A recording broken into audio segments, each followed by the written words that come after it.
క్రీస్తునాథుని యందు ప్రియమైన సహోదరి సహోదరులారా, ఈరోజు మనము క్రీస్తు ప్రభు యొక్క మోక్షారోహణ పండుగను కొనియాడుతూ ఉన్నాం. ఈనాటి మొదటి పట్టణము అపోస్తుల చర్యలు 1వ అధ్యాయం వచనములు 1 నుండి 11 వరకు తీసుకొనబడినది. రెండవ పట్టణము పునీత పౌలు ఎఫీషియులకు వ్రాసిన లేఖ 4వ అధ్యాయము వచనములు 1 నుండి 13 వరకు, మరియు సువిశేషము మార్కు సువార్త 16వ అధ్యాయము వచనములు 15 నుండి 20 వరకు తీసుకొనబడినవి.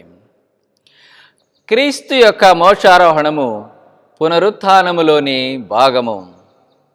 మోక్షారోహణమైన యేసు ప్రభు నూతన జీవితంతో తన తండ్రితో కుడి ప్రక్కన కూర్చొని ఉన్నారని మనమందరము కూడా నమ్ముతూ ఉన్నాం.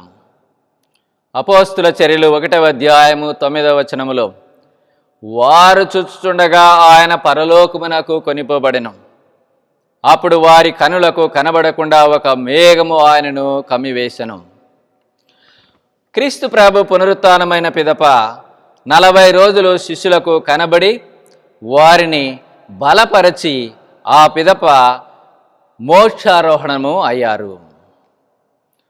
వారు ఏ విధముగా దైవరాజ్య బోధనను కొనసాగించాలని వారికి బోధించారు.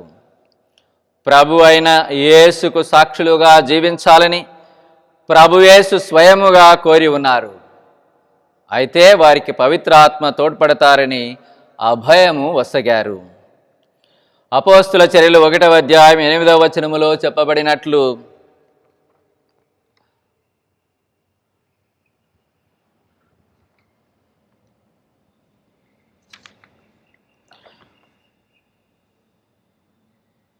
పవిత్రాత్మ మీపైకి వచ్చినప్పుడు మీరు శక్తిని పొందుతారు.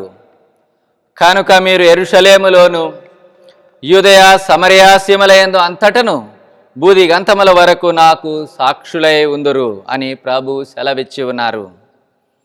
ప్రభు మోక్షమునకు ఎత్తబడినప్పుడు తెల్లని దుస్తులు ధరించిన 2 మనుష్యులు వారి ఎదుట నిలిచి, గలిలయులారా, మీరు ఎందుకు ఇంకను ఇక్కడ నిలిచి ఆకాశం వైపు చూస్తూ ఉన్నారు?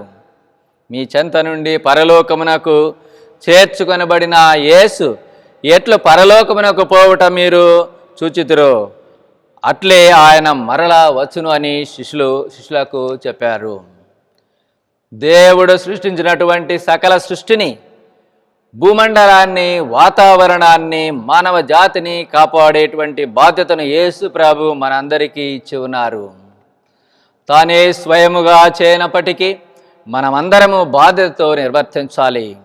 ఆయనకు సాక్షులుగా ఉండటం అంటే ఆయన పనిని కొనసాగించడమే అని మనము గుర్తించుకుందాం.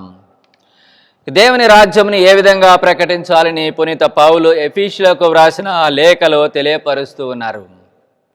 4వ అధ్యాయం 2వ వచనంలో చెప్పబడినట్లు, మీరు ఎల్లప్పుడూ సాధువులుగాను సాత్వికులుగాను సహనశీలుడుగాను ఉండవలెను. పరస్పరము సాయమనర్చుకొనుట ద్వారా మీ ప్రేమను ప్రదర్శింపుడు. మేము ఒకటిగా బంధించు శాంతి ద్వారా ఆత్మవసగు ఐక్యమును నిలుపుకొనుటకు సాధ్యమైనంతగా ప్రయత్నింపుడు. దేవుడు ఒక్కొక్కరికి ఒక్కొక్క వరములు ఇచ్చినప్పటికీ ఆ వరములన్నీ మనము దైవరాజ్య విస్తరణకు ఉపయోగించాలని మనకు పునీత పౌలు బోధిస్తూ ఉన్నారు.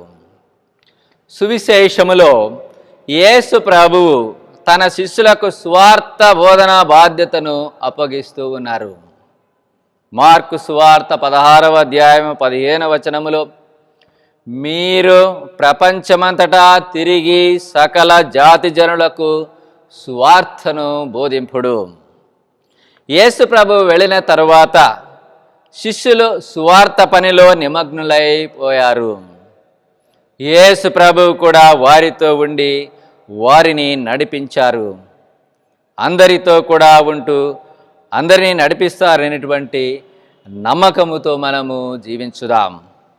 యేసు ప్రభు పరలోకమునకు ఎక్కిపోయినప్పటికీ ఈ లోకమును వీడిపోలేదు. మనము కష్టములకు హింసలకు గురి అయినప్పటికీ ఆ ప్రభు మనకు తోడుగానే ఉన్నారు. మనమందరము మోక్షారోహణమైన ప్రభు వలె పరలోకములో దేవునితో ఎల్లవేళలా జీవిస్తాననేటువంటి నమ్మకముతో మనము జీవించుదాం. మిమ్ములను మీ కుటుంబములను దేవుడు దీవించుదురుగాక. ఆమెన్.